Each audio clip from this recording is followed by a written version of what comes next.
ਬਿਸਮਿਲ੍ਲਾਹਿਰਰਹਿਮਾਨਿਰਰਹੀਮ ਤੇ अस्सलाम वालेकुम। 20 ਨਵੰਬਰ ਪਾਕਿਸਤਾਨ ਦੇ ਵਿੱਚ ਜੁਮੇਰਾਤ ਦੀ ਦੁਪਹਿਰ ਤੇ ਅੱਜ ਦੇ ਪੰਜਾਬੀ ਵੀਲੌਗ 'ਚ ਚੜ੍ਹਦੇ ਤੇ ਲਹਿੰਦੇ ਪੰਜਾਬ ਦੇ ਸੱਜਣਾ ਤੇ ਮਿੱਤਰਾਂ, ਭੈਣਾਂ ਤੇ ਭਰਾਵਾਂ, ਮਾਵਾਂ ਤੇ ਬਜ਼ੁਰਗਾਂ ਨੂੰ ਜੀ ਆਇਆਂ। ਸਭ ਤੋਂ ਪਹਿਲਾਂ ਤੇ ਕਾਊਂਟਡਾਊਨ ਦੀ ਗੱਲ ਕਰ ਲਈਏ। 9 ਦਿਨ 9 ਡੇਜ਼ 9 ਦਿਨ ਬਾਕੀ ਨੇ ਫੀਲਡ ਮਾਰਸ਼ਲ ਆਸਿਮ ਮੁਨੀਰ ਦੀ ਦੂਜੀ ਰਿਟਾਇਰਮੈਂਟ ਤੇ ਮੁਲਕ 'ਚ ਨਵੇਂ ਆਰਮੀ ਚੀਫ ਦੇ ਆਉਣ 'ਚ। ਹਾਲੀ ਤੱਕ ਕੋਈ ਨੋਟੀਫਿਕੇਸ਼ਨ ਨਹੀਂ ਹੋਇਆ।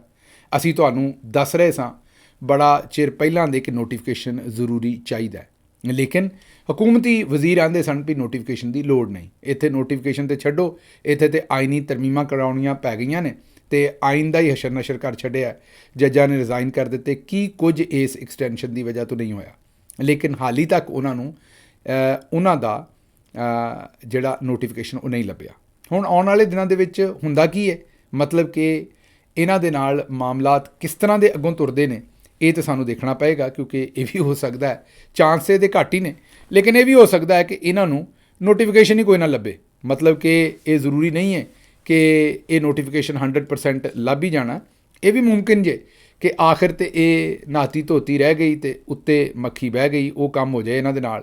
ਕਿਉਂਕਿ ਜ਼ਾਹਿਰ ਹੈ ਦੂਜੇ ਜਰਨਲਸ ਵੀ ਤੇ ਬੈਠੇ ਨੇ ਨਾ, ਜਿਹੜੇ ਚਾਹੁੰਦੇ ਨੇ ਵੀ ਇਹ ਉਹਦਾ ਸਾਨੂੰ ਲੱਭੇ। ਹੋ ਸਕਦਾ ਉਹ ਆਖਣ ਵੀ ਪੱਕੀ ਪਕਾਈ ਖੀਰ ਜਿਹੜੀ ਅਸੀਂ ਚੁੱਕ ਕੇ ਭੱਜ ਜਾਈਏ, ਅਤੇ ਦਿਲ ਤੇ ਉਹਨਾਂ ਦੀ ਉਹ ਝਾਕ ਲਾ ਕੇ ਤੇ ਬੈਠੇ ਹੋਣੇ ਨੇ। ਹੁਣ ਵੇਖਦੇ ਹੁੰਦਾ ਕੀ ਹੈ। ਬਹਰਹਾਲ ਚਾਂਸ ਤੇ 90% ਇਹਨਾਂ ਦੇ ਹੀ ਨੇ। ਇਹਨਾਂ ਨੇ ਜਿਹੜੀ ਮੇਰਾ ਮਤਲਬ ਕੜਾਈ ਪੂਰੀ ਘੁੱਟ ਕੇ ਫੜੀ ਹੈ ਉਹਦੇ ਕੁੰਡਿਆਂ ਤੋਂ, ਲੇਕਿਨ ਫਿਰ ਜ਼ਾਹਿਰ ਸ਼ਿਕਰੇ ਬੜੇ ਬੜੇ ਹੁੰਦੇ ਨੇ ਜਿਹੜੇ ਪੈਂਦੇ ਨੇ। ਉਸ ਵੇਲੇ ਉਹ ਆਉਂਦੇ ਨੇ ਵੀ ਅਸੀਂ ਆਪਣਾ ਮਾਲ ਚੁੱਕ ਕੇ ਲੈ ਜਾਣਾ, ਅਤੇ ਇਸ ਵੇਲੇ ਕੋਈ ਕੜਮੱਸ ਪਏਗਾ ਨਹੀਂ ਪਏਗਾ। ਅੱਜ ਦੇ ਉਰਦੂ ਵੀਲੌਗ 'ਚ ਅਸੀਂ ਬੜੀ ਤਫਸੀਲ ਨਾਲ ਇਹਦੇ 'ਤੇ ਗੱਲਬਾਤ ਕੀਤੀ ਹੈ, ਉਹ ਜ਼ਰਾ ਸੁਣ ਲੈਣਾ। ਹੁਣ ਜ਼ਰਾ ਪਹਿਲੀ ਖਬਰ ਵਾਲੇ ਪਾਸੇ ਚਲੀਏ। ਖਬਰ ਤੁਸੀਂ ਵੇਖਣੀ ਹੈ, ਜ਼ਰਾ ਦਿਲ ਥਾਮ ਕੇ ਖਬਰ ਵੇਖਣੀ ਹੈ, ਅਤੇ ਤੁਹਾਨੂੰ ਮੈਂ ਇਹੀ ਆਖਾਂਗਾ ਕਿ ਤੁਹਾਡੀ ਰੂਹ ਕੰਬ ਜਾਏਗੀ ਜੇ ਤੁਸੀਂ ਦਿਲ ਰੱਖਦੇ ਹੋ। ਜੇ ਤੁਹਾਨੂੰ ਰੱਬ ਨੇ ਦਰਦੇ ਦਿਲ ਦਿੱਤਾ ਇਨਸਾਨੀਅਤ ਦਾ, ਅਤੇ ਤੁਸੀਂ ਜ਼ਾਹਿਰ ਸੋਚੋਗੇ ਵੀ ਇਹ ਕੀ ਹੋਣ ਡਿਆ। ਇੱਕ ਛੱਲੀ ਵਾਲਾ ਹੈ, ਇਹ ਵੀਡੀਓ ਵੇਖੋ, ਨਾਲ ਨਾਲ ਤੁਹਾਨੂੰ ਵਿਖਾ ਰਹੇ ਹਾਂ। ਇੱਕ ਛੱਲੀ ਵਾਲਾ, ਆਵਾਜ਼ ਵੀ ਸੁਣਾਵਾਂਗੇ ਆਖਰ ਦੇ ਉੱਤੇ। ਇੱਕ ਛੱਲੀ ਵਾਲਾ ਅਤੇ ਉਹ ਆਪਣੀ ਕਿਤੇ ਛੱਲੀ ਵੇਚ ਰਿਹਾ ਸੀ। ਇਹ ਬਾਜੀ ਨੇ ਜਿਹੜੀ ਕੋਈ ਪੈਰਾ ਫੋਰਸ ਬਣਾਈ, ਇਹਦਾ ਨਾਂ ਭੈੜਾ ਫੋਰਸ ਹੀ ਰੱਖ ਦੇਣਾ ਸੀ ਬਾਜੀ। ਜਿਹੋ ਜੀ ਬਾਜੀ ਤੇਰੀ ਆਦਤ ਭੈੜੀ ਹੈ ਨਾ, ਉਹ ਜਿਹੀਆਂ ਤੇਰੀਆਂ ਫੋਰਸਾਂ ਭੈੜੀਆਂ ਨੇ। ਇਹ ਪੈਰਾ ਫੋਰਸ ਵਾਲੇ ਜਿਹੜੇ ਨੇ, ਇਹਨਾਂ ਦਾ ਕੰਮ ਹੀ ਇਹ ਵੀ ਰੇਹੜੀਆਂ ਵਾਲਿਆਂ ਨੂੰ ਤੰਗ ਕਰੋ। ਕਿਸੇ ਵੱਡੇ ਮਾਰਕੀਟ, ਕਿਸੇ ਵੱਡੀ ਜਿਹੜੀ ਕੋਈ ਸਮਝੋ ਨਾ, ਜਿਹੜੀ ਕਿਸੇ ਰਾਠ ਬੰਦੇ ਦੀ ਹੋਵੇ, ਉਸ ਪਾਸੇ ਨਹੀਂ ਜਾਂਦੇ। ਰੇਹੜੀਆਂ ਉਲਟਾਈ ਜਾਂਦੇ ਨੇ। ਕਦੀ ਸਮੋਸਿਆਂ ਵਾਲੇ ਦੀ ਰੇਹੜੀ ਉਲਟਾ ਦਿੱਤੀ, ਕਦੀ ਕੋਈ ਜੁੱਤੀਆਂ ਵੇਚਣ ਵਾਲਾ ਉਹਦੀ ਉਲਟਾ ਦਿੱਤੀ, ਕਦੀ ਕੋਈ ਦਾਣੇ ਭੁੰਨਣ ਵਾਲਾ ਉਹਦੀ ਉਲਟਾ ਦਿੱਤੀ। ਹੁਣ ਇਸ ਬੰਦੇ ਦੀ ਜਿਹੜਾ ਛੱਲੀਆਂ ਵੇਚ ਰਿਹਾ, ਇਹਦੀ ਰੇਹੜੀ ਉਲਟਾ ਰਹੇ ਨੇ। ਬਲਕਿ ਉਲਟਾ ਨਹੀਂ ਰਹੇ, ਇਹਦੀ ਰੇਹੜੀ ਇਹਦੇ ਕੋਲੋਂ ਖੋਹ ਰਹੇ ਨੇ। ਹੁਣ ਤੁਸੀਂ ਗੌਰ ਕਰੋ ਕਿ ਇੱਕ ਬੰਦਾ ਜਿਹਦਾ ਸਾਰਾ ਕੰਮ ਹੀ ਆਪਣੀ ਮਜ਼ਦੂਰੀ ਹੈ, ਇੱਕ ਬੰਦਾ ਜਿਹਦਾ ਪੂਰੀ ਕਾਇਨਾਤ ਹੀ ਮਜ਼ਦੂਰੀ ਹੈ। ਮਤਲਬ ਮੈਂ ਤੁਹਾਨੂੰ ਪਹਿਲਾਂ ਵੀ ਦੱਸਿਆ ਵੀ ਤੁਹਾਡੇ ਵਾਸਤੇ ਰੇਹੜੀ ਜਿਹੜੀ ਹੈ, ਇਹਦੀ ਕੋਈ ਹਿਸਾਬ ਕਿਤਾਬ ਨਹੀਂ ਹੋਏਗਾ। ਇਹ ਤੁਹਾਡੇ ਵਾਸਤੇ ਇੱਕ ਛੋਟੀ ਜਿਹੀ ਸ਼ੈ ਹੋਏਗੀ, ਇੱਕ ਰੇਹੜੀ ਹੈ, ਚੰਦ ਪੈਸੇ ਹੋਣਗੇ, ਥੋੜ੍ਹੀ ਜਿਹੀਆਂ ਛੱਲੀਆਂ ਹੋਣਗੀਆਂ, ਲੇਕਿਨ ਵੇਖੋ ਉਹ 4-5 ਬੰਦਿਆਂ ਨਾਲ ਘੁਲਣ ਡਿਆ। ਗੌਰ ਕਰੋ ਕਿ ਉਹ 4-5 ਬੰਦਿਆਂ ਨਾਲ ਘੁਲਣ ਡਿਆ। ਉਹਨੂੰ ਪਤਾ ਇਹਨਾਂ ਰੇਹੜੀ ਖੋਹ ਲੈਣੀ ਹੈ। ਸਰਕਾਰੀ ਲੋਕ ਨੇ, ਬਹੁਤਾ ਘੁਲੇਗਾ ਤੇ ਮਾਰਨ ਕੁੱਟਣਗੇ ਵੀ, ਪਰਚਾ ਦੇ ਕੇ ਥਾਣੇ ਵੀ ਪਾ ਦੇਣਗੇ। ਰੇਹੜੀ ਤੇ ਜਾਣੀ ਪਿੱਛੋਂ ਕਰਜ਼ਾ ਲੈ ਕੇ ਮਿੰਨਤਾਂ ਕਰਕੇ ਕੋਈ ਛੁਡਾਏਗਾ ਨਾ ਛੁਡਾਏਗਾ, ਤੇ ਕਾਰੇ ਸਰਕਾਰ ਦੇ ਵਿੱਚ ਦਖਲ ਅੰਦਾਜ਼ੀ ਦੇਣ 'ਚ ਪਰਚਾ ਦੇਣਗੇ ਤੇ ਜੇਲੇ ਘੱਲ ਦੇਣਗੇ। ਪਤਾ ਨਹੀਂ ਕਿੰਨੇ ਸਾਲ ਦੀ ਜੇਲ੍ਹ ਭੁਗਤਣੀ ਪਏਗੀ। ਇਹ ਸਾਰਾ ਕੁਛ ਜਾਣਦਿਆਂ ਹੋਇਆਂ ਵੀ ਉਹ ਆਪਣੀ ਜਾਨ 'ਤੇ ਖੇਡ ਰਿਹਾ, ਅਤੇ ਇਹ ਰੇਹੜੀ ਜਿਹੜੀ ਹੈ ਇਹਨਾਂ ਦੇ ਕੋਲੋਂ ਖੋਹਣ ਦੀ ਕੋਸ਼ਿਸ਼ ਕਰ ਰਿਹਾ। ਇਹ ਜ਼ਰਾ ਵੀਡੀਓ ਪਹਿਲੇ ਆਵਾਜ਼ਾਂ ਦੇ ਨਾਲ ਸੁਣੋ, ਤੁਹਾਨੂੰ ਪਤਾ ਲੱਗੇ ਵੀ ਉੱਥੇ ਹੋਣ ਕੀ ਡਿਆ। ਇਹ ਸੁਣੋ। अच्छा मेरे से बात करें, मैं बंदी को छल्ली दे रहा था, सर्विस रोड से इन लोग उठा रहा है। मैंने इसकी फोटो नहीं बनाई। ਸੁਣ ਲਈ ਜੇ। ਉਹ ਆਂਦਾ ਹੈ ਵੀ ਮੈਂ ਛੱਲੀ ਵੇਚਣ ਡਿਆ ਸਾਂ ਤੇ ਮੇਰੇ ਕੋਲੋਂ ਰੇਹੜੀ ਖੋਹਣ ਡਏ ਨੇ। ਮੈਨੂੰ ਇਹ ਸਮਝ ਨਹੀਂ ਆਉਂਦੀ। ਇਹ ਮੈਂ ਸਮਝਣਾ ਵੀ ਇਮਰਾਨ ਖਾਨ ਨੂੰ ਇਹੋ ਜਿਹੇ ਸੱਜਣਾ ਦਾ ਬੜਾ ਦੁੱਖ ਸੀ, ਰੇਹੜੀਆਂ ਵਾਲਿਆਂ ਦਾ। ਕਦੇ ਪਨਾਹਗਾਹ ਬਣਾਉਂਦਾ ਸੀ, ਕਦੇ ਇਹਨਾਂ ਦੀ ਰੋਟੀ ਪਾਣੀ ਦਾ ਬੰਦੋਬਸਤ ਕਰਦਾ ਸੀ ਇਮਰਾਨ ਖਾਨ। ਕਦੀ ਆਉਂਦਾ ਸੀ ਮਾੜੇ ਬੰਦੇ ਨੂੰ ਠੰਡ ਲੱਗਦੀ, ਉਹਨਾਂ ਦੀਆਂ ਰਜ਼ਾਈਆਂ ਦਾ ਬੰਦੋਬਸਤ ਕਰਨਾ ਉੱਥੇ ਪਨਾਹਗਾਹ ਦੇ ਵਿੱਚ, ਕਦੇ ਹੈਲਥ ਕਾਰਡ ਅਤੇ ਕਦੇ ਫਲਾਨਾ। ਇਹ ਠੀਕ ਹੈ, ਵਾਰਸ ਤੇ ਰੱਬ ਹੀ ਹੁੰਦਾ।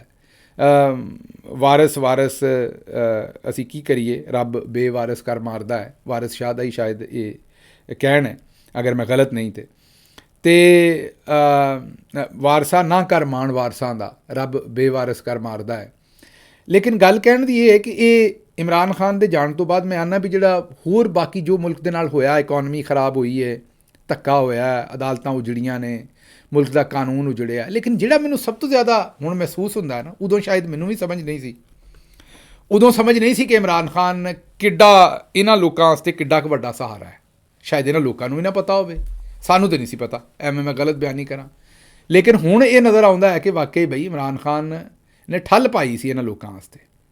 ਜਿਵੇਂ ਬੰਦ ਨਹੀਂ ਹੁੰਦਾ ਸੈਲਾਬ ਦੇ ਅੱਗੇ, ਇਮਰਾਨ ਖਾਨ ਇਸ ਸਿਸਟਮ ਦੇ ਅੱਗੇ ਇਹਨਾਂ ਮਾੜੇ ਬੰਦਿਆਂ ਵਾਸਤੇ ਉਹ ਬੰਦ ਸੀ, ਉਹ ਅਰਸ਼ਾ ਡੱਕਦਾ ਸੀ। ਮੈਨੂੰ ਅੱਜ ਵੀ ਯਾਦ ਹੈ, ਅਸੀਂ ਸ਼ੁਰੂ ਦੇ ਵਿੱਚ ਮੁਹਿੰਮ ਸ਼ੁਰੂ ਕੀਤੀ ਕਿ ਆ ਜਿਹੜੀ ਕਬਜ਼ਾ ਮਾਫੀਆ ਨੇ ਜ਼ਮੀਨਾਂ ਕਾਬੂ ਕੀਤੀਆਂ ਨੇ, ਇਹ ਛੁਡਵਾਈਏ ਤਮਾਮ ਕਬਜ਼ਾ ਮਾਫੀਆ ਕੋ। ਜ਼ਮੀਨਾਂ ਧੜਾ ਧੜ ਛੁਡਵਾ ਰਹੇ ਸਨ, ਅਤੇ ਫਿਰ ਜਿਹੜਾ ਉਸੇ ਕੰਮ ਦੇ ਵਿੱਚ ਉਹਨਾਂ ਰੇਹੜੀਆਂ ਵਾਲਿਆਂ ਦੀਆਂ ਰੇਹੜੀਆਂ ਵੀ ਉਲਟਾਉਣੀਆਂ ਸ਼ੁਰੂ ਕਰ ਦਿੱਤੀਆਂ ਕਿ ਜੀ ਇਹ ਕਿਸੇ ਨੇ ਰੇਹੜੀ ਵੀ ਕਬਜ਼ਾ ਮਾਫੀਆ। ਖਾਨ ਸਾਹਿਬ ਨੇ ਮੇਰੀ ਮੌਜੂਦਗੀ 'ਚ ਇੱਕ ਮੀਟਿੰਗ ਕੀਤੀ, ਘੱਟ ਹੀ ਗੁੱਸੇ 'ਚ ਹੁੰਦੇ ਨੇ ਵੈਸੇ ਉਹ, ਜਿੱਡੇ ਗੁੱਸੇ 'ਚ ਉਸ ਵੇਲੇ ਸਨ। ਉਹਨਾਂ ਕਿਹਾ ਅਗਰ ਦੋਹਰੇ ਕਿਸੇ ਮਜ਼ਦੂਰ ਦੀ ਰੇਹੜੀ ਨੂੰ ਕਿਸੇ ਨੇ ਹੱਥ ਲਾਇਆ ਅਤੇ ਉਹ ਫਿਰ ਉਹ ਜਾਣੇ ਅਤੇ ਮੈਂ ਜਾਣਾ ਡਾਇਰੈਕਟਲੀ। ਕਿਸੇ ਰੇਹੜੀ ਵਾਲੇ ਨੂੰ, ਕਿਸੇ ਮਜ਼ਦੂਰ ਨੂੰ ਹੱਥ ਨਹੀਂ ਲਾਉਣਾ। ਹਾਂ, ਅਗਰ ਉਹਨਾਂ ਦੀ ਰੇਹੜੀ ਕਿਤੋਂ ਹਟਾਉਣੀ ਹੈ, ਇਸਲਾਮਾਬਾਦ ਵਾਲਿਆਂ ਨੇ ਕਿਹਾ ਸੀ ਜੀ ਸਾਨੂੰ ਬੜੀ ਤੰਗੀ ਹੈ, ਉਹਨਾਂ ਕਿਹਾ ਉਹਨਾਂ ਨੂੰ ਰੇਹੜੀਆਂ ਬਣਾ ਕੇ ਦਿਓ ਨਵੀਆਂ, ਉਹਨਾਂ ਲਈ ਜਗ੍ਹਾ ਮੁਖਤਸ ਕਰੋ, ਉਹਨਾਂ ਦਾ ਇੰਤਜ਼ਾਮ ਕਰੋ ਤਾਂ ਕਿ ਉਹ ਆਪਣੀ ਰੋਜ਼ੀ ਰੋਟੀ ਦਾ ਉੱਥੇ ਬੰਦੋਬਸਤ ਕਰ ਸਕਣ। ਅਸੀਂ ਉਹ ਗਏ ਵੀ ਸਾਂ, ਯਾਦ ਹੋਏਗਾ ਤੁਹਾਨੂੰ, ਰੇਹੜੀਆਂ ਦਾ ਉਹਨਾਂ ਦਾ ਇਫਤਤਾਹ ਕਰਨ ਵਾਸਤੇ। ਕਹਿਣ ਦਾ ਮਤਲਬ ਮੇਰਾ ਇਹ ਹੈ ਕਿ ਇਹ ਜਿਹੜੀ ਸਾਰੀ ਸੂਰਤ ਹਾਲ ਹੈ ਇਸ ਵੇਲੇ ਮੁਲਕ ਦੀ, ਇਹਨਾਂ ਨੂੰ ਪਤਾ ਨਹੀਂ ਬਦਦੁਆਵਾਂ ਤੋਂ ਡਰ ਨਹੀਂ ਹੈ। ਹੁਣ ਇਸ ਰੇਹੜੀ ਵਾਲੇ ਦੀ ਕੁੱਲ ਕਾਇਨਾਤ ਇਹ ਰੇਹੜੀ ਹੈ ਜਿਹੜੀ ਉਹਦੇ ਕੋਲ ਖੋਣ ਡਏ ਨੇ। ਲੇਕਿਨ ਮੈਨੂੰ ਮੇਰੀ ਸਮਝ ਤੋਂ ਬਾਹਰ ਹੈ ਵੀ ਇਹ ਬੰਦੇ ਕਰਨ ਕੀ ਰਹੇ ਨੇ। ਅੱਗੇ ਚਲੀਏ ਜੀ, ਅਗਲੀ ਖਬਰ ਵੀ ਮਾੜਿਆਂ ਦੀ ਹੈ। ਇਸ ਵੇਲੇ ਪਾਕਿਸਤਾਨ ਦੇ ਵਿੱਚ ਜਿਹੜੀ ਗੁਰਬਤ ਦਾ ਹਾਲ ਹੈ, ਜੋ ਪਾਕਿਸਤਾਨ ਦੇ ਵਿੱਚ ਇਸ ਵੇਲੇ ਲੋਕਾਂ ਦੇ ਨਾਲ ਮਸਾਇਲ ਬਣੇ ਨੇ, ਉਹਦੇ ਵਿੱਚ ਲੋਕਾਂ ਦੇ ਕੋਲ ਜਾਂ ਤਾਂ ਦੋ ਵੇਲਿਆਂ ਦਾ ਟੁੱਕ ਨਹੀਂ ਹੈਗਾ। ਉਹ ਇੱਕੋ ਹੀ ਤਰੀਕਾ ਸੋਚਦੇ ਨੇ ਵੀ ਕਿਸੇ ਨੂੰ ਪੈਸੇ ਦੇ ਕੇ ਮੁਲਕ ਤੋਂ ਬਾਹਰ ਜਾਈਏ, ਮਜ਼ਦੂਰੀ ਕਰਕੇ ਅਤੇ ਪਿੱਛੇ ਪੈਸੇ ਘੱਲ ਕੇ ਆਪਣੇ ਬੱਚਿਆਂ ਦਾ ਭੇਟ ਪਾ ਲਈਏ। ਕਰਜ਼ਾ ਲੈ ਕੇ, ਜ਼ੇਵਰ ਵੇਚ ਕੇ ਵੀਜ਼ੇ ਲਵਾਉਂਦੇ ਨੇ ਅਤੇ ਫਿਰ ਜਾਣ ਦੀ ਕੋਸ਼ਿਸ਼ ਕਰਦੇ ਨੇ। ਇਹ ਮੋਹਸਨ ਨਕਵੀ ਸਾਹਿਬ ਅਤੇ ਇਹਨਾਂ ਦੇ ਨਾਲ ਉਹ ਚੌਧਰੀ ਸਾਹਿਬ ਨੇ, ਦੋਵੇਂ ਰਲੇ ਨੇ, ਇਹਨਾਂ ਏਅਰਪੋਰਟਾਂ 'ਤੇ ਛਾਪੇ ਮਾਰੇ ਨੇ। ਅਤੇ ਉਸ ਦਿਨ ਤੋਂ ਹੁਣ ਜਿਹੜੇ ਵਿਚਾਰੇ ਮੁਲਕ ਤੋਂ ਬਾਹਰ ਜਾਣਾ ਚਾਹੁੰਦੇ ਨੇ ਉਹਨਾਂ ਨੂੰ ਆਫਲੋਡ ਕਰੀ ਆਉਂਦੇ ਨੇ।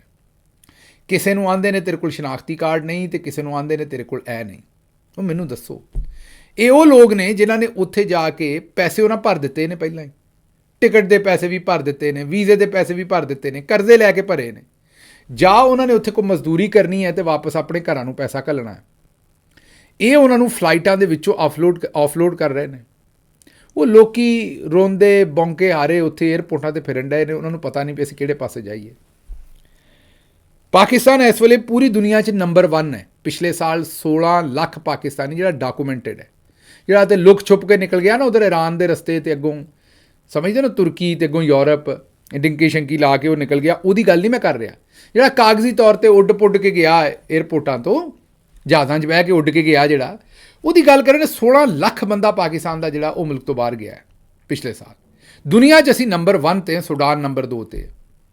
ਇਹਦਾ ਮਤਲਬ ਸਾਡੇ ਲੋਕਾਂ ਕੋਲ ਹੁਣ ਪਾਕਿਸਤਾਨ ਦੇ ਵਿੱਚ ਮਾੜੇ ਬੰਦੇ ਕੋਲ ਕੋਈ ਸ਼ਹਿਰ ਰਹਿ ਨਹੀਂ ਗਈ ਉੱਥੇ ਕਮਾਉਣ ਵਾਲੀ, ਕੋਈ ਹਿਸਾਬ ਰਹਿ ਨਹੀਂ ਗਿਆ ਜੀਣ ਵਾਲਾ। ਹੁਣ ਇੱਕ ਉਹਨਾਂ ਨੂੰ ਕਿਸੇ ਝੀਤ ਦੇ ਵਿੱਚੋਂ, ਕਿਸੇ ਸੁਰਾਖ ਦੇ ਵਿੱਚੋਂ, ਕਿਸੇ ਤੁਸੀਂ ਕਹੋ ਕਿ ਕਿਸੇ ਛੋਟੀ ਜਿਹੀ ਜਗ੍ਹਾ ਤੋਂ ਉਹਨਾਂ ਨੂੰ ਕੋਈ ਸਾਹ ਆਉਂਦਾ ਸੀ, ਆਕਸੀਜਨ ਆਉਂਦੀ ਸੀ। ਇੱਕ ਉਹਨਾਂ ਦੇ ਅਰਮਾਨ ਸਨ ਵੀ ਚਲੋ ਯਾਰ ਕਿਤੇ ਕੋਈ ਕਰਜ਼ਾ ਸ਼ਰਜ਼ਾ ਲੈ ਕੇ ਮੁਲਕ ਤੋਂ ਬਾਹਰ ਚਲੇ ਜਾਵਾਂਗੇ, ਅਤੇ ਉਹ ਵੀ ਇਹਨਾਂ ਨੇ ਬੰਦ ਕਰ ਛੱਡੀ। ਮੇਰੀ ਸਮਝ ਤੋਂ ਬਾਹਰ ਹੈ ਕਿ ਉਹ ਵੀ ਇਹਨਾਂ ਨੇ ਜਿਹੜੀ ਉਹ ਜਗ੍ਹਾ ਹੈ ਸੀ, ਉਹ ਵੀ ਇਹਨਾਂ ਨੇ ਆਖਿਆ ਵੀ ਅਸੀਂ ਹੁਣ ਇੱਥੋਂ ਜਿਹੜਾ ਅਗਾਂਹ ਕਿਸ ਤਰੀਕੇ ਨਾਲ, ਕੋਈ ਸਾਡਾ ਮਸਲਾ ਹੱਲ ਸਾਡੇ ਕੋਲ ਹੈ ਨਹੀਂ ਲੋਕਾਂ ਦੇ ਕੋਲ। ਉਹ ਫਿਰ ਲੋਕੀ ਕੀ ਕਰਨ ਮੈਨੂੰ ਦੱਸੋ? ਉੱਥੇ ਜਿਨ੍ਹਾਂ ਨੂੰ ਏਅਰਪੋਰਟਾਂ ਤੋਂ ਉਤਾਰ ਰਹੇ ਹੋ, ਉਹ ਕਿੱਧਰ ਜਾਣ? ਉਹਨਾਂ ਦੀ ਜਿਹੜੀ ਕੁੱਲ ਕਾਇਨਾਤ ਕੀ, ਉਹਨਾਂ ਦੇ ਕਰਜ਼ੇ 'ਤੇ ਲੈ ਕੇ ਵੀਜ਼ੇ ਲਏ ਨੇ, ਤੁਸੀਂ ਉਹਨਾਂ ਨੂੰ ਡੱਕ ਦਿੱਤਾ, ਉਹ ਮਜ਼ਦੂਰੀ ਵੀ ਨਹੀਂ ਕਰਨਗੇ ਅਤੇ ਕਿੱਧਰ ਜਾਣਗੇ? ਜੋ ਤੁਸੀਂ ਇਹ ਰੇਹੜੀ ਵਾਲੇ ਨਾਲ ਹਾਲ ਕਰ ਰਹੇ ਹੋ, ਜਿਹੜਾ ਛੱਲੀਆਂ ਵੇਚਦਾ ਹੈ, ਇੱਥੇ ਬੜੇ ਬੜੇ ਪ੍ਰਾਪਰਟੀ ਟਾਈਕੋਨ ਜਿਹੜੇ ਨੇ, ਉਹਨਾਂ ਨੇ ਅਰਬਾਂ ਰੁਪਈਆ ਦੀ ਜ਼ਮੀਨ ਹੜੱਪ ਕਰ ਗਏ ਨੇ। ਉਹ ਬੜੇ ਸ਼ੂਗਰ ਮਿਲਾਂ ਅਜੇ ਤੱਕ ਨਹੀਂ ਚੱਲੀਆਂ। ਜਿਸ ਵੇਲੇ ਚੀਨੀ ਦਾ ਰੇਟ 140 ਰੁਪਈਏ ਕਿਲੋ ਸੀ, ਇਹ ਗੌਰ ਨਾਲ ਸੁਣਿਓ, ਚੀਨੀ ਸ਼ੂਗਰ ਮਿਲ ਵਾਲਾ ਆਪਣੀ 140 ਰੁਪਏ ਕਿਲੋ ਵੇਚ ਰਿਹਾ ਸੀ ਜਿਸ ਵੇਲੇ, ਅਤੇ ਗੰਨੇ ਵਾਲੇ ਨੂੰ ਫੀ ਮਣ ਰੇਟ ਦੇ ਰਿਹਾ ਸੀ 425 ਰੁਪਈਏ। ਇਸ ਵੇਲੇ ਚੀਨੀ ਦਾ ਮੁੱਲ ਹੈਗਾ 230 ਰੁਪਈਏ, 140 ਤੋਂ ਵੱਧ ਕੇ 230, ਅਤੇ ਗੰਨਾ ਕਿੰਨਾ ਵਧਿਆ? 425 ਤੋਂ। ਵਧਿਆ ਨਹੀਂ, ਘਟਿਆ। ਗੰਨਾ ਇਸ ਵੇਲੇ 400 ਰੁਪਈਏ ਮਣ ਖਰੀਦ ਰਹੇ ਨੇ, ਕਿਉਂਕਿ ਮਿਲਾਂ ਹੀ ਇਹਨਾਂ ਦੀਆਂ ਸਾਰਿਆਂ ਦੀਆਂ ਆਪਣੀਆਂ ਨੇ। ਪੈਸੇ ਦੇ ਕੇ ਜ਼ਿਮੀਂਦਾਰ ਨੂੰ ਰਾਜ਼ੀ ਕੋਈ ਨਹੀਂ। ਇੱਕ ਪਾਸੇ ਉੱਥੇ ਲੋਕਾਂ ਨੂੰ ਮਾਰਦੇ ਨੇ, ਜੇ ਉਹ ਜਾਨ ਛੁਡਾ ਕੇ ਕਿਤੇ ਬਾਹਰ ਨਿਕਲਣ ਦੀ ਕੋਸ਼ਿਸ਼ ਕਰਦੇ ਨੇ ਏਅਰਪੋਰਟਾਂ 'ਤੇ ਮਾਰਦੇ ਨੇ। ਇਹ ਪਤਾ ਨਹੀਂ ਕਿਹੜਾ ਅਜ਼ਾਬ ਪਾਕਿਸਤਾਨ ਦੇ ਉੱਤੇ ਨਾਜ਼ਲ ਹੋ ਗਿਆ ਇਹਨਾਂ ਬੇਸ਼ਰਮਾਂ ਦੀ ਸ਼ਕਲ ਦੇ ਵਿੱਚ। ਅੱਛਾ ਜੀ, ਅੱਗੇ ਸਰਗੋਧੇ 'ਚ ਚੰਦ ਦਿਨ ਪਹਿਲੇ ਤੁਹਾਡੇ ਸਾਹਮਣੇ ਖਬਰ ਰੱਖੀ ਸੀ। ਨੂਨ ਲੀਗੀ ਰਹਿਨੁਮਾ MNA ਸਨ, ਉਹਨਾਂ ਦੇ ਪੁੱਤਰ ਨੇ ਉੱਥੇ ਵਹੀਦ ਕਿ ਕੀ ਉਹਨਾਂ ਦਾ ਨਾਂ ਸੀ, ਮੀਆਂ ਵਹੀਦ ਜਾਂ ਕੁਛ ਇਸ ਤਰ੍ਹਾਂ ਦਾ ਨਾਂ ਸੀ ਉਹਨਾਂ ਦਾ। ਉਹਨਾਂ ਦੇ ਪੁੱਤਰ ਨੇ ਉੱਥੇ ਮਾੜੇ ਬੰਦੇ ਨੂੰ ਮੋਟਰਸਾਈਕਲ ਦੇ ਉੱਤੋਂ ਦੀ ਗੱਡੀ, ਉਹਨਾਂ ਦਾ ਕਮਸਨ ਪੁੱਤਰ ਸੀ, ਮਤਲਬ ਕਿ ਉਹਦਾ ਮੇਰੇ ਖਿਆਲ ਡਰਾਈਵਰ ਲਾਇਸੈਂਸ ਬਣਨ ਦੀ ਵੀ ਉਮਰ ਨਹੀਂ ਸੀ ਹੈਗੀ ਅਜੇ, ਜਾਂ ਸ਼ਾਇਦ ਹੈ ਸੀ, ਪਰ ਆਖ ਤੇ ਹੀ ਰਹੇ ਸਨ ਵੀ ਬੱਚਾ ਹੈ। ਉਹਨਾਂ ਦੀ ਉਹ ਬੱਚੇ ਦੀ ਵਾਲਦਾ ਵੀ ਮੇਰੇ ਖਿਆਲ MNA। ਉਹਨਾਂ ਨੇ ਉਹ ਬੱਚੇ ਨੇ ਉਹਨਾਂ ਨੂੰ ਉਹਨਾਂ ਦੇ ਉੱਤੋਂ ਦੀ, ਜਿਵੇਂ ਉਹ ਨਤਾਸ਼ਾ ਨੇ ਨਹੀਂ ਸੀ ਉੱਥੇ ਕੀਤਾ ਕਰਾਚੀ ਦੇ ਵਿੱਚ, ਉਹੀ ਕੰਮ ਇਹਨਾਂ ਨੇ ਕੀਤਾ। ਤੇ ਹੁਣ ਖਬਰ ਸਾਡੇ ਕੋਲ ਇਹ ਹੈ ਵੀ ਉਹ ਨੂਨ ਲੀਗੀ ਜਿਹੜਾ ਲੀਡਰ ਹੈ ਉਹਦੀ ਉਹ ਬੱਚੇ ਦੀ ਜ਼ਮਾਨਤ ਹੋ ਗਈ ਹੈ ਤੇ ਉਹ ਘਰ ਚਲਾ ਗਿਆ। ਕੁਛ ਦਿਨਾਂ ਬਾਅਦ ਤੁਸੀਂ ਵੇਖੋਗੇ ਕੇਸ ਵੀ ਖਤਮ ਹੋ ਜਾਏਗਾ, ਥੋੜ੍ਹੇ ਜਿਹੇ ਪੈਸੇ ਦੇਣਗੇ, ਥੋੜ੍ਹਾ ਪ੍ਰੈਸ਼ਰ ਪਾਉਣਗੇ ਔਰ ਉਸ ਬੰਦੇ ਨਾਲ ਸੁਲ੍ਹਾ ਕਰ ਲੈਣਗੇ। ਉਹਦਾ ਮਾੜਾ ਬੰਦਾ ਹੈ ਜਿਹਦੇ ਉੱਤੋਂ ਦੀ ਚਾੜਿਆ, ਉਹਦਾ ਬੱਚਾ ਵੀ ਮੇਰਾ ਖਿਆਲ ਮਾਰ ਦਿੱਤਾ ਸੀ, ਔਰ ਉਹ ਮਜਬੂਰ ਹੋ ਕੇ ਸੁਲ੍ਹਾ ਕਰ ਲਏਗਾ। ਅਗਰ ਸੁਲ੍ਹਾ ਨਹੀਂ ਕਰੇਗਾ ਤੇ ਜੋ ਪਾਕਿਸਤਾਨ ਦੇ ਵਿੱਚ ਹਾਲਾਤ ਨੇ ਉਹਨੇ ਅੱਗੋਂ ਜੀਣਾ ਕਿਵੇਂ, ਤੁਹਾਡੇ ਸਾਹਮਣੇ ਹੀ ਹੈ ਜਿਹੜੀ ਸੂਰਤ ਹਾਲ ਹੈ। ਅੱਛਾ, ਇਹਨਾਂ ਸਾਰੀਆਂ ਸੂਰਤ ਹਾਲ ਦੇ ਵਿੱਚ ਇਸਲਾਮਾਬਾਦ ਦੇ ਵਿੱਚ ਇੱਕ ਕੌਂਸਰਟ ਹੋਇਆ ਆਤਿਫ ਅਸਲਮ ਸਾਹਿਬ ਦਾ, ਤੇ ਉੱਥੇ ਸੁਣਿਆ ਵੀ ਕੋਈ ਲੱਖ ਬੰਦਾ ਜਿਹੜਾ ਅੱਪੜ ਗਿਆ ਕੌਂਸਰਟ ਸੁਣਨ ਵਾਸਤੇ। ਇਹੀ ਇਹ ਹਕੂਮਤ ਚਾਹੁੰਦੀ ਹੈ, ਇਹੀ ਹਾਫਿਜ਼ ਸਾਹਿਬ ਚਾਹੁੰਦੇ ਨੇ। ਹਾਫਿਜ਼ ਸਾਹਿਬ ਦਾ ਦਿਲ ਹੀ ਇਹ ਹੈ ਕਿ ਕੌਮ ਜਿਹੜੀ ਹੈ ਉਹਨਾਂ ਨੂੰ ਇਹੋ ਜਿਹੀਆਂ ਖਰਾਫਾਤ ਦੇ ਵਿੱਚ ਲਾ ਦਈਏ। ਮਤਲਬ ਕਹਿਣ ਦਾ ਇਹ ਕਿ ਕੌਮ ਜਿਹੜੀ ਹੈ ਉਹ ਕੋਈ ਮਿਆਰੀ ਕੰਮ ਜਿਹੜਾ ਉਹ ਉਹਨਾਂ ਦੇ ਕੋਲੋਂ ਨਾ ਪੁੱਛੀਏ। ਮਤਲਬ ਕੌਮ ਸਾਡੇ ਕੋਲੋਂ ਇਹ ਸਵਾਲ ਨਾ ਪੁੱਛੇ ਵੀ ਇਸ ਤਸਨਾ ਕਿਉਂ ਲੈ ਲਈ, ਇਹਦੀ ਇਸਲਾਮ 'ਚ ਕੋਈ ਗੁੰਜਾਇਸ਼ ਨਹੀਂ, ਤੁਹਾਨੂੰ ਕੀ ਮਰਨਾ ਨਹੀਂ, ਤੁਹਾਨੂੰ ਕੋਈ ਰੱਬ ਦਾ ਡਰ ਨਹੀਂ, ਇਹ ਗੱਲਾਂ ਨਾ ਪੁੱਛੇ। ਆਤਿਫ ਅਸਲਮ ਦਾ ਕੌਂਸਰਟ ਅਸੀਂ ਪੈਸੇ ਦਿੰਨੇ, ਸਰਕਾਰ ਆਂਦੀ ਅਸੀਂ ਪੈਸੇ ਦਿੰਨੇ, ਲਾਈਟਾਂ ਵੀ ਲਾ ਕੇ ਦੇਵਾਂਗੇ, ਪੂਰਾ ਕੌਂਸਰਟ ਦਾ ਮਾਹੌਲ ਬਣਾ ਕੇ ਦੇਵਾਂਗੇ। ਬਾਹਰ ਜਿਸ ਵੇਲੇ ਆਤਿਫ ਅਸਲਮ ਸਾਹਿਬ ਗਾਉਂਦੇ ਨੇ ਨਾ ਅਮਰੀਕਾ ਵਗੈਰਾ ਦੇ ਵਿੱਚ, ਤੇ 200 300 500 1000 1500 ਡਾਲਰ ਦੀ ਟਿਕਟ ਹੁੰਦੀ ਉਹਨਾਂ ਦੇ ਕੌਂਸਰਟ ਦੀ। ਤੇ ਉੱਥੇ ਉਹ ਆਉਂਦੇ ਨੇ ਵੀ ਫ੍ਰੀ ਸੁਣੋ, ਪੈਸੇ ਤੁਹਾਨੂੰ ਗਵਰਨਮੈਂਟ ਦੇਗੀ, ਸਰਕਾਰ ਦੇਗੀ। ਪੈਸੇ ਵੀ ਮੇਰੇ ਹਿਸਾਬ ਨਾਲ ਦੁੱਗਣੇ ਤਿੱਗਣੇ ਦਿੱਤੇ ਉਹਨਾਂ ਨੇ ਆਤਿਫ ਅਸਲਮ ਨੂੰ ਉੱਥੇ ਗਾਉਣ ਦੇ। ਲੇਕਿਨ ਆਵਾਮ ਜਿਹੜੀ ਹੈ ਉਹ ਜਨਾਬ ਸੁਣ ਰਹੀ ਹੈ, ਤੇ ਆਵਾਮ ਵੀ ਦਮਾਦਮ ਮਸਤ ਕਲੰਦਰ ਹੈ ਇਸ ਵੇਲੇ। ਉਹਨਾਂ ਨੂੰ ਕੋਈ ਲੈਣ ਦੇਣ ਨਹੀਂ ਕਿ ਕੀ ਹੋਣ ਡਿਆ, ਉਹ ਛੱਲੀਆਂ ਵਾਲੇ ਨਾਲ ਕੀ ਹੋਣ ਡਿਆ, ਏਅਰਪੋਰਟਾਂ 'ਤੇ ਕੀ ਹੋਣ ਡਿਆ, ਜਿਹੜੇ ਕਿਸਾਨ ਨੇ ਉਹਨਾਂ ਨਾਲ ਕੀ ਹੋਣ ਡਿਆ। ਗੰਨੇ ਦਾ ਮੈਂ ਦੱਸਿਆ ਮਿੱਲਾਂ ਅਜੇ ਤੱਕ ਨਹੀਂ ਚੱਲੀਆਂ।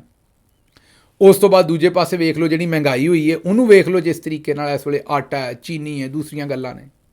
ਮਜ਼ਦੂਰੀ ਦੇ ਹਾਲਾਤ ਤੁਹਾਡੇ ਸਾਹਮਣੇ, ਕੰਪਨੀਆਂ ਬੰਦ ਕਰਕੇ ਪਾਕਿਸਤਾਨ ਤੋਂ ਬਾਹਰ ਜਾ ਰਹੀਆਂ ਨੇ। ਇਹਨਾਂ ਹਾਲਾਤ ਦੇ ਵਿੱਚ ਸਾਡੀ ਜਿਹੜੀ ਮਿਡਲ ਕਲਾਸ ਹੈ, ਲੋਅਰ ਮਿਡਲ ਕਲਾਸ ਹੈ, ਅੱਪਰ ਮਿਡਲ ਕਲਾਸ ਹੈ, ਉਹ ਕੌਂਸਰਟ ਦੇਖ ਰਹੀ ਹੈ। ਬਸ ਖੀਰ ਪਕਾਓ ਤੇ ਖਾਓ, ਬਾਕੀ ਜੋ ਕੁਝ ਕਿਸੇ ਦੇ ਨਾਲ ਹੋਵੇ ਉਹਦੇ 'ਚ ਕੀ ਕਿਹਾ ਜਾ ਸਕਦਾ। ਖਾਸਾਂ ਦੀ ਗੱਲ ਆਮਾਂ ਅੱਗੇ ਨਹੀਂ ਮੁਨਾਸਬ ਕਰਨੀ, ਖਾਸਾਂ ਦੀ ਗੱਲ ਆਮਾਂ ਅੱਗੇ ਨਹੀਂ ਮੁਨਾਸਬ ਕਰਨੀ, ਮਿੱਠੀ ਖੀਰ ਪਕਾ ਜਿਉਂ ਕੁੱਤਿਆਂ ਅੱਗੇ ਤਰਨੀ।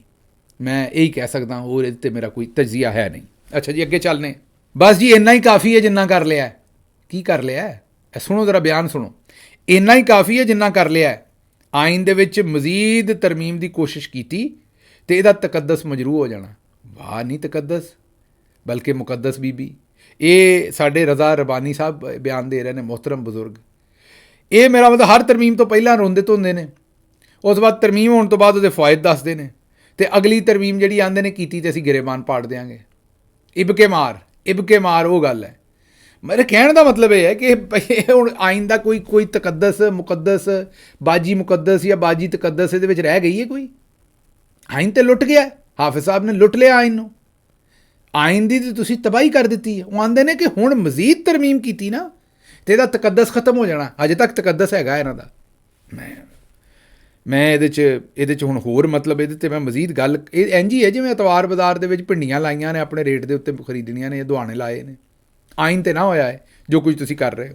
ਅੱਛਾ ਜੀ, ਪੁਲਿਸ ਸਰਵਿਸ ਆਫ ਪਾਕਿਸਤਾਨ ਦੇ ਗ੍ਰੇਡ 18 ਦੇ ਮਤਲਬ ਕਿ SSP ਲੈਵਲ ਦਾ ਬੰਦਾ, SP SSP ਲੈਵਲ ਦਾ ਬੰਦਾ, ਇਹਨਾਂ ਦਾ ਨਾਂ ਹੈ ਜੀ ਬਿਲਾਲ ਕਯੂਮ। ਇਹਨਾਂ ਨੇ ਗੱਡੀ ਖਰੀਦੀ ਕਿਸੇ ਦੇ ਕੋਲੋਂ ਤੇ ਉਹਨੂੰ 50 ਲੱਖ ਦੀ ਪੇਮੈਂਟ ਦਿੱਤੀ। ਲਾਹੌਰ ਦੇ ਵਿੱਚ ਗੱਡੀ ਖਰੀਦ ਕੇ 50 ਲੱਖ ਦੀ ਉਹਨੂੰ ਪੇਮੈਂਟ ਦਿੱਤੀ। ਜਿਸ ਵੇਲੇ ਉਹ ਬੈਂਕ ਜਮ੍ਹਾਂ ਕਰਾਉਣ ਗਿਆ ਤੇ ਉਹ ਸਾਰੇ ਨੋਟ ਜਿਹੜੇ ਜਾਲੀ ਨਿਕਲੇ। ਹੁਣ ਇਹਨਾਂ ਦੀ ਇਨਕੁਆਇਰੀ ਹੋਈ ਤੇ ਇਹਨਾਂ ਨੂੰ ਡਿਸਮਿਸ ਫਰਾਮ ਸਰਵਿਸ ਕਰ ਦਿੱਤਾ। ਉਹ ਬਈ ਇਹ ਤਾਂ ਦੱਸੋ ਨੋਟ ਆਏ ਕਿੱਥੋਂ ਨੇ? ਇਹ SP SSP ਸਾਹਿਬ ਨੇ ਘਰ ਬਣਾਏ ਨੇ, ਛਾਪੇ ਨੇ, ਜਾਂ ਕਿਸੇ ਨੇ ਦਿੱਤੇ ਨੇ? ਉਹ ਵੀ ਤਾਂ ਪਤਾ ਕਰੋ। ਉਹ ਡਿਸਮਿਸ ਫਰਾਮ ਸਰਵਿਸ ਕਰਕੇ ਹੁਣ ਕੱਪੜਾ ਪਾਉਣਗੇ ਉੱਤੇ ਤੇ ਅੱਗੋਂ ਨਿਕਲ ਜਾਣਗੇ। ਬਹਰਹਾਲ ਇਹ ਵੀ ਇੱਕ ਖਬਰ ਜਿਹੜੀ ਹੈ ਇਹ ਲਾਹੌਰ ਦੀ ਹੈ। ਅੱਗੋਂ ਫੈਸਲਾਬਾਦ ਤਾਨਲਿਆਂ ਵਾਲੇ ਤੋਂ ਮਾਸ਼ੂਕਾ ਨੂੰ ਮਿਲਣ ਆਏ 2 ਆਸ਼ਕਾਂ ਦੇ ਦਰਮਿਆਨ ਫਾਇਰਿੰਗ। ਇੱਕ ਆਸ਼ਿਕ ਤੇ ਮਾਸ਼ੂਕਾ ਜਿਹੜੇ ਜ਼ਾਹਿਰ ਹੈ ਖਾਤੂਨ ਸਨ, ਉਹਨਾਂ ਦੀ ਹਲਾਕਤ ਹੋ ਗਈ। 2 ਮੁੰਡੇ ਇੱਕ ਖਾਤੂਨ ਦੇ ਵਿੱਚ ਇੰਟਰਸਟਿਡ ਸਨ। ਉਹ ਦੋਵੇਂ ਉਹਨੂੰ ਮਿਲਣ ਆਏ ਸਨ ਤੇ ਇੱਕ ਦੂਜੇ ਤੇ ਫਾਇਰਿੰਗ ਕਰ ਦਿੱਤੀ ਤੇ ਇੱਕ ਬਚ ਗਿਆ, ਇੱਕ ਮਾਰਿਆ ਗਿਆ ਤੇ ਨਾਲ ਉਹ ਖਾਤੂਨ ਵੀ ਮਰ ਗਈ। ਮਤਲਬ ਇੱਕ ਪਾਸੇ ਇਹ ਰਾਂਝੇ ਤੇ ਹੀਰਾਂ ਚੱਲਣ ਡਈਆਂ ਨੇ, ਦੂਜੇ ਪਾਸੇ ਉਹ ਕੰਮ ਚੱਲਣ ਡਿਆ, ਤੀਜੇ ਪਾਸੇ ਲੋਕੀ ਜਿਹੜੇ ਨੇ ਉਹ ਛੱਲੀਆਂ ਵਾਲਾ ਤੁਸੀਂ ਜਿਹੜਾ ਉਹ ਦੇਖ ਹੀ ਲਿਆ। ਇਹ ਜ਼ਰਾ ਇੱਕ ਵੇਖ ਲਓ ਵੀਡੀਓ ਤੁਹਾਨੂੰ ਬਲਰ ਕਰਕੇ ਸਾਨੂੰ ਵਿਖਾਉਣੀ ਪਏਗੀ, ਕਾਫੀ ਬਲਰ ਕੀਤੀ ਅਸੀਂ। ਉਹਦੀ ਵਜ੍ਹਾ ਹੈ ਕਿ ਅਗਰ ਇਹਦੇ ਅਸੀਂ ਤੁਹਾਨੂੰ ਨਿਸ਼ਾਨਾਤ ਦਿਖਾਵਾਂਗੇ ਤੇ ਜਿਸਮ ਦੇ ਉੱਤੇ ਇੰਨੇ ਕੁ ਨਿਸ਼ਾਨ ਨੇ ਤਸ਼ੱਦਦ ਦੇ ਕਿ YouTube ਦੀਆਂ ਜਿਹੜੀਆਂ ਪਾਲਿਸੀਜ਼ ਨੇ ਉਹ ਸਾਨੂੰ ਅਲਾਉ ਨਹੀਂ ਕਰਦੀਆਂ। ਥੋੜ੍ਹੀ ਕਈ ਬਹੁਤੀ ਸਮਝੋ ਸਾਡੀ, ਕਿਉਂਕਿ ਅਗਰ ਅਸੀਂ ਉਹ ਵਿਖਾਵਾਂਗੇ ਇਨਸਾਨੀ ਜਿਹੜਾ ਜਿਸਮ ਹੈ ਉਹਦੇ ਉੱਤੇ ਇਹੋ ਜਿਹੀ ਕਟਿਆ ਫਟਿਆ ਹੋਵੇ, ਬਿਲਕੁਲ ਖੂਨੋ ਖੂਨ ਕੀਤਾ ਹੋਵੇ, ਤੇ ਉਹ ਵਿਖਾਉਣ 'ਤੇ YouTube ਵੱਲੋਂ ਪਾਬੰਦੀ ਹੈ। ਇਸ ਲਈ ਅਸੀਂ ਬਹੁਤ ਧੁੰਦਲਾ ਕਰਕੇ ਤੁਹਾਨੂੰ ਇਹ ਵਿਖਾ ਰਹੇ ਹਾਂ। ਖਵਾਜਾ ਸਰਾ ਨੂੰ ਇਹਦੇ ਉੱਤੇ ਬਾਅਸਰ ਅਫਰਾਦ ਕਿਸੇ ਚੌਧਰੀ ਨੇ, ਹਰ ਥਾਂ ਹੀ ਹਰ ਬੰਦਾ ਹੀ ਫੀਲਡ ਮਾਰਸ਼ਲ ਬਣਿਆ ਇੱਥੇ, ਉਹਨੇ ਜਨਾਬ ਜ਼ੁਲਮ ਕੀਤਾ ਤੇ ਮਾਰ ਕੇ ਉਹਦੀ ਖੱਲ ਵਿਚਾਰੇ ਦੀ ਲਾ ਦਿੱਤੀ ਹੈ। ਪਤਾ ਨਹੀਂ, ਇਹ ਮੈਂ ਦੱਸਿਆ ਨਾ ਵੀ ਉੱਤੇ ਤੋਂ ਥੱਲੇ ਤੱਕ ਸਾਰੇ ਜਿਹੜੇ ਨੇ ਉਹਨਾਂ ਨੂੰ ਮਰਨਾ ਰੱਬ ਕੋਲੋਂ ਭੁੱਲਿਆ। ਉਹਨਾਂ ਨੂੰ ਇਹ ਲੱਗਦਾ ਹੀ ਨਹੀਂ ਕਿ ਉਹਨਾਂ ਦੇ ਕੋਲ ਉਹਨਾਂ ਨੇ ਕਿਤੇ ਜਾ ਕੇ ਜਵਾਬ ਦੇਣਾ ਰੱਬ ਨੂੰ, ਜਾਂ ਕਿਸੇ ਜਗ੍ਹਾ 'ਤੇ ਉਹਨਾਂ ਦੇ ਕੋਲੋਂ ਕੋਈ ਪੁੱਛਣ ਵਾਲਾ ਹੈਗਾ ਅੱਜ ਨਹੀਂ ਤੇ ਕੱਲ੍ਹ। ਅੱਛਾ ਜੀ, ਅਗਲੀ ਖਬਰ ਜਿਹੜੀ ਤੁਹਾਨੂੰ ਦੇਣੀ ਹੈ ਉਹ ਜਿਹੜੇ ਇਕਬਾਲ ਸੰਘੇੜਾ ਸਾਹਿਬ ਸਨ, ਆਪਣੇ ਖਵਾਜਾ ਆਸਿਫ ਸਾਹਿਬ ਦੇ ਜਿਹੜੇ, ਜਿਨ੍ਹਾਂ ਨੂੰ ਸੋ ਕਾਲਡ ਫਰੰਟਮੈਨ ਲੋਕੀ ਆਖਦੇ ਨੇ ਜਾਂ ਇਲਜ਼ਾਮ ਲਾਉਂਦੇ ਨੇ ਵੀ ਉਹ ਫਰੰਟਮੈਨ ਨੇ, ਪਤਾ ਨਹੀਂ ਹੁਣ ਸੱਚ ਕੀ ਹੈ। ਉਹ ਦੌੜ ਗਏ ਸਨ, ਉਹ ਹੁਣ ਫੱਦੇ ਗਏ ਨੇ ਦੁਬਾਰਾ। ਤੇ ਲੇਕਿਨ ਆਪਣੇ ਸੋਹਰਵਰਦੀ ਸਾਹਿਬ ਕਹਿੰਦੇ ਨੇ ਵੀ ਉਹ ਦੌੜੇ ਦੂੜੇ ਕਿਤੇ ਨਹੀਂ ਸੀ, ਉਹ ਮਿਲਟਰੀ ਇੰਟੈਲੀਜੈਂਸ ਕੋਲ ਸੀ। ਇਹ ਮੁਲਕ ਦਾ ਹਾਲ ਜੇ। ਮਿਲਟਰੀ ਇੰਟੈਲੀਜੈਂਸ ਜਿਹਦਾ ਕੰਮ ਮਿਲਟਰੀ ਦੇ ਅੰਦਰ ਦੀ ਇੰਟੈਲੀਜੈਂਸ ਕਰਨਾ, ਉਹ ਮੁਲਕ ਦੇ ਵਿੱਚ ਬਾਕੀ ਲੋਕਾਂ ਨੂੰ ਫੜਦੀ ਫਿਰਦੀ ਪਈ, ਇਹਨੇ ਕਰਪਸ਼ਨ ਕਰਤੀ, ਇਹਨੇ ਕਰਤੀ। ਇਹ ਸੂਰਤ ਹਾਲ ਜੇ। ਤੇ ਹੋਰ ਅੱਗੋਂ ਮਜ਼ੀਦ ਅਸੀਂ ਕੀ ਕਹਿਣਾ। ਖੈਰ, ਮੈਨੂੰ ਇੱਥੋਂ ਇਜਾਜ਼ਤ ਦਿਓ ਤੇ ਰੱਬ ਰੱਖ।